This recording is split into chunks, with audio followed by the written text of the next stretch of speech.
Alright guys, welcome back. I just wanted to do a quick follow-up video on the GKU D600 ProMax dash cam. So, a couple of things that I wanted to make sure that everybody's aware of. One, I had an issue with a cam where initially it took and wasn't recording all the time. If you run into this issue and you have a write memory card, so basically the high-speed memory card that it lists out, take and do a factory reset on the dash cam. That seems to have taken care of the issue. However, be aware that if it says it's recording, do an initial double check, make sure that everything is in fact recording correctly. If you run into issues, do a factory reset and it should work fine. This one works fine after doing the factory reset. So item number 2 that I wanted to address, the sensitivity that is on the cam originally is quite high. So every speed bump, every little bump in the road, it takes and saves the video. It's excessive. Get in the app and turn it down a little bit, and then it should be much better, closer to reacting only when you get into an actual impact, which is what it should be. However, I want the manufacturers to know this. I think it would be better if they had an adjustment for the IMU that's inside of it, that instead of just having it sensitivity in all directions, allow you to adjust the vertical sensitivity separate from the horizontal and the front and rear, which that would mean that if you do a bump vertical, that's less indicative of a impact. So being able to adjust that sensitivity down while keep maintaining the side to side and then forward to back would be very beneficial for the dash cam. Otherwise, it seems to be working real good. Saturation's a little on the high side, but the images that it produces are really good. You can read the license plates. Not so much on the image stabilization, so as you're bouncing, you do pick up a lot of that. But it's a dash cam, it's not a high-end video recording device, which requires a stabilization, but it would be a nice feature. Now, I'm going to go ahead and make sure that I'm playing some footage on here. It's going to have different lighting situations, so daytime, nighttime, and kind of like a dusk time, so that way it gets different perspectives of what the lighting looks like on the camera and on the screen, and then just let you guys watch that. Last thing I wanted to point out, when you're installing the dash cam, don't do what I did. Make sure you check where the sweep is of the windshield wipers and place it where you have the sweep of a windshield wipers, so that way you don't get an accumulation of water on the windshield, and that way when it sweeps off, it actually cleans off that area. I placed this dead center, which is good for, perspective of how far off everything is left to right. However, what I didn't account for is that the sweep of a wiper blade doesn't actually clear that area, so I either got to move it down, or more than likely I got to move it 3 to 4 inches to the driver's side.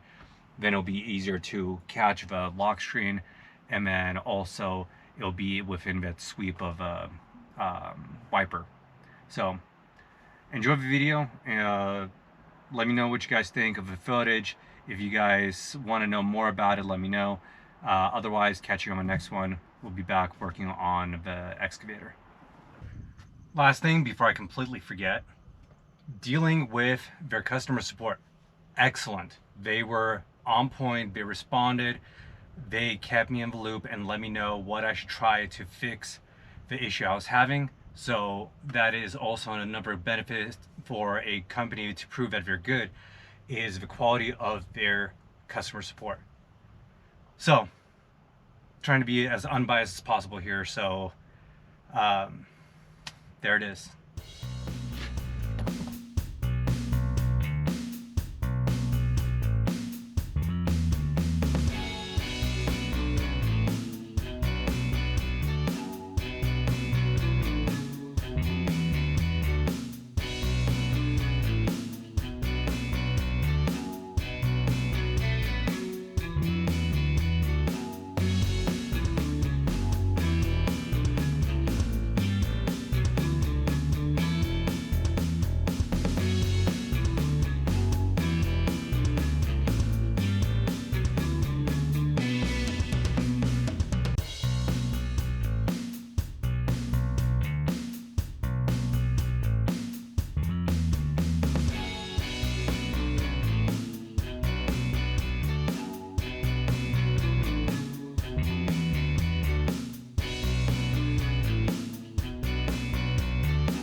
Video locked.